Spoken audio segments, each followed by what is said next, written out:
आचार्य जी, अभी यहाँ प्रतिभागियों में काफ़ी सारे छात्र भी हैं, तो उन्होंने एक प्रश्न पूछा था जो मैं देख रहा हूँ आजकल के कुछ ट्रेंड से बहुत रिलेट करता है। इंडिया में पिछले कुछ समय से रिपोर्ट्स आ रही हैं कि जो एडटेक इंडस्ट्री है, एडटेक इंडस्ट्री, जो बेसिकली ऑनलाइन कोर्सेज या पढ़ाई के प्रिपरेशन वगैरह कोर्सेज जो ऑनलाइन, ज़्यादातर कोचिंग जी कोचिंग्स, जी जी, वो पिछले 2 या 3 साल से बेसिकली लॉकडाउन के समय से काफ़ी ज़्यादा बूम में है, बहुत बढ़ रहे हैं, बहुत उसकी संख्या बढ़ रही है। और जब से लॉकडाउन खुला भी है तो अब उनके ऑफलाइन सेंटर्स भी खुल गए हैं। तो एक तरफ ये चीज़ थी कि वो इंडस्ट्री बहुत बढ़ रही है, दूसरी ओर एक डेटा ये भी आता है कि भारत में जो अनएम्प्लॉयमेंट रेट है वो कभी कभार गिरा है, पर साथ में ये भी देखा गया है कि जो एम्प्लॉयमेंट रेट है वो बढ़ा नहीं है।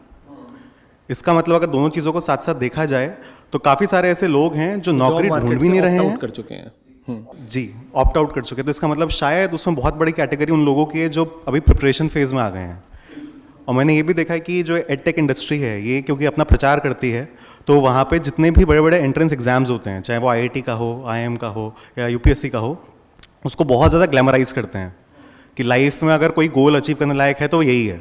और इसकी वजह से और ज़्यादा लोगों के अंदर ये आस बंधती है कि शायद उन्हें प्रिपरेशन में आना चाहिए।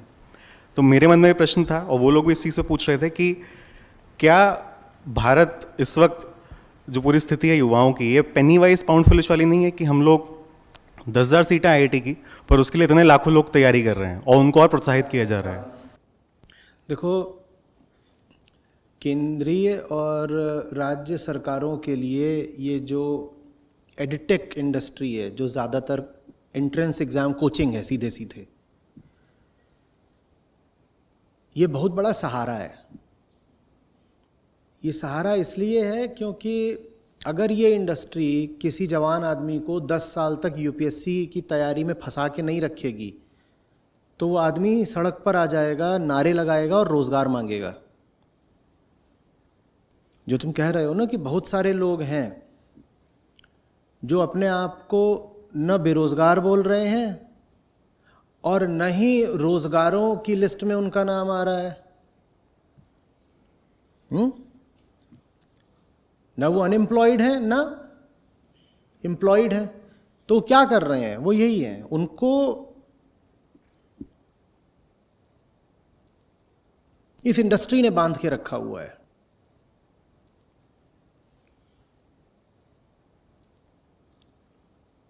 ये एक बढ़िया खेल तमाशा चल रहा है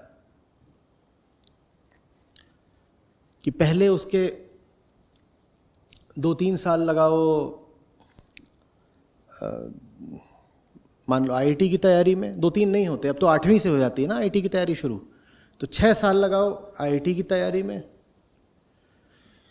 यूपीएससी का तो मतलब ही है 8-10 साल, और उसके अलावा 1000 तरीके के और एंट्रेंस एग्जाम्स होते हैं।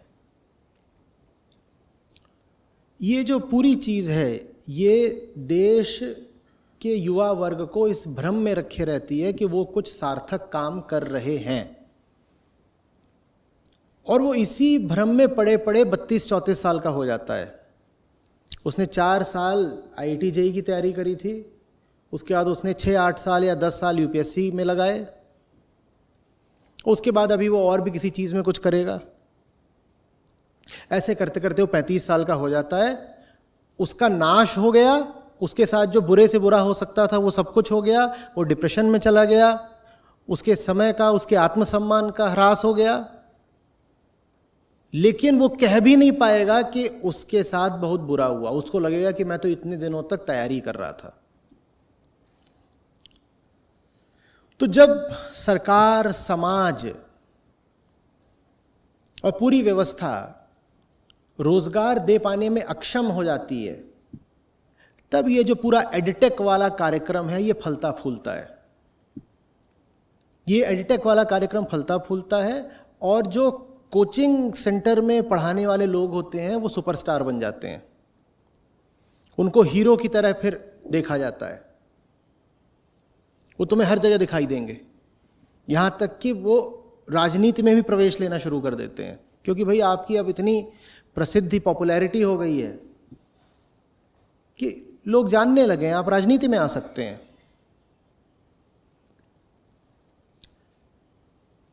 भारत की जवानी के साथ ये एक ज़बरदस्त धोखा है जो आज़ादी के बाद से ही चल रहा है।